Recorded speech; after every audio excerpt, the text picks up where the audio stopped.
Friends आज आपण पाहणार आहोत कायदेविषयक मदत. कायदेविषयक मदत कोणाला, कशा प्रकारे, कोणती मिळू शकते याबद्दल संपूर्ण माहिती या व्हिडिओमध्ये आपण पाहणार आहोत. तर कायदा व न्यायाच्या क्षेत्रात देखील गरीब व गरजू असणाऱ्या असहाय्य व्यक्तींना कायदेविषयक मदत उपलब्ध करून देण्याबाबतच्या तरतुदी केल्या गेल्या आहेत. तर या तरतुदी सर्व आपल्याला या व्हिडिओमध्ये पाहायला मिळतील. तर कायदेविषयक मदत म्हणजे काय? तर कायदेविषयक मदत म्हणजे कोणतीही व्यक्ती पैशाच्या अभावामुळे किंवा अन्य काही कारणांमुळे आपल्या अधिकारांपासून वंचित राहू नये म्हणून कायद्याने त्यांना वकिलांची सेवा व इतर सुविधा प्राप्त करून दिल्या आहेत. यालाच कायदेविषयक मदत असे म्हटले जाते.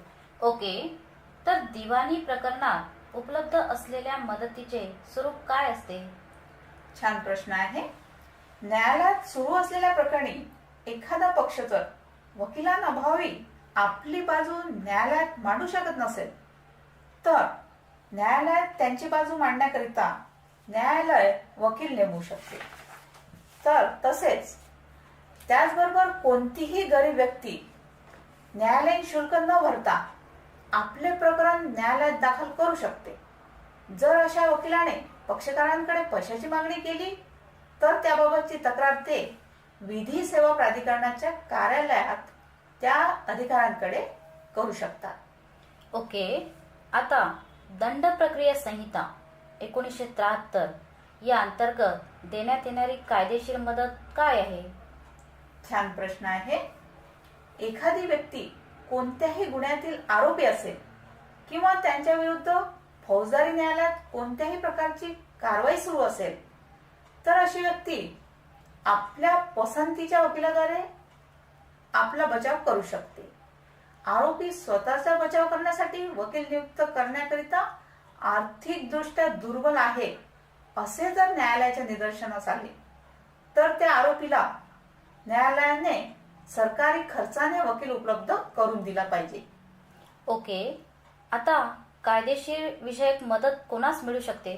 छान प्रश्न आहे. आता कायदेविषयक मदत जसे की अनुसूचित जाती, अनुसूचित जमातीचे सदस्य यांना मिळू शकते. गरीब आहेत, पीडित तसेच बेडविगार या लोकांना कायदेविषयक मदत मिळू शकते. महिला व बालक, मानसिक दृष्ट्या दुर्बल व असमर्थ व्यक्ती या सर्वांना कायदेविषयक मदत मिळू शकते.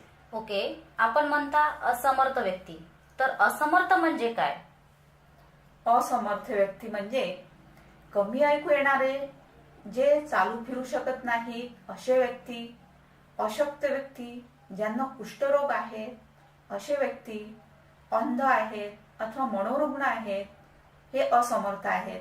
तसेच सार्वत्रिक आपत्ती म्हणजेच जातीय हिंसाचार, जातीय अत्याचार, नैसर्गिक आपत्ती जसे की पूर, दुष्काळ, भूकंप किंवा औद्योगिक आपत्तीचे बळी जसे की फॅक्टरी किंवा कंपनीत काम करणारे मजूर, तुरुंगातील कैदी, आणि हे झाले असमर्थ व्यक्ती. आणि ज्या व्यक्तींचे वार्षिक उत्पन्न ₹50,000 पेक्षा जास्त नाही असे व्यक्ती हे असमर्थ व्यक्ती म्हणून गणले जातील. ओके, आता कोणत्या प्रकारची कायदेविषयक मदत मिळू शकते? हा छान प्रश्न आहे.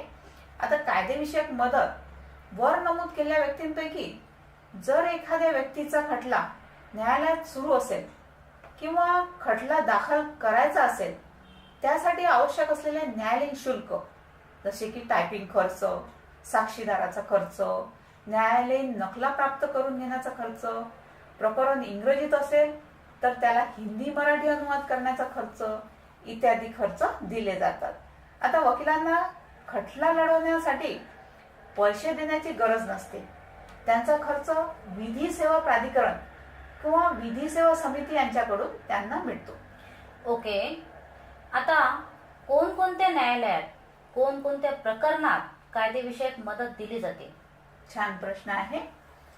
कायदेविषयक मदत ही सर्वोच्च न्यायालय, उच्च न्यायालय, जिल्हा न्यायालय, तालुका न्यायालय, आयुक्त, जिल्हाधिकारी, कामगार न्यायालय, तहसीलदार न्यायालय इत्यादी सर्व न्यायालयातील तसेच फौजदारी आणि दिवाणी अपील अशा प्रकारच्या सर्व प्रकरणात दिली जाते.